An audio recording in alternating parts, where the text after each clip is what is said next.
Today I will prepare boiled condensed milk in the oven. Next, I will transfer the condensed milk into a mold for further processing.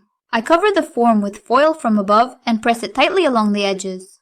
I put it in a preheated oven at 220 degrees. I pour boiling water into the baking sheet. I pour water in a way that it reaches the middle of the mold with condensed milk. I close the oven and leave the condensed milk to cook for an hour and a half. Approximately after 40 minutes, I check the amount of water in the baking dish and, if necessary, add more so that it reaches the middle of the mold. An hour and a half later, I take the form out of the oven and remove the foil from it. I transfer the condensed milk into a bowl and blend it with an immersion blender until it becomes smooth and homogeneous. Cover container with cling film. Ensure it touches surface. Let condensed milk cool completely. After refrigerating overnight, obtain thick consistency condensed milk. Try cooking condensed milk using this method. Maybe it'll become your favorite.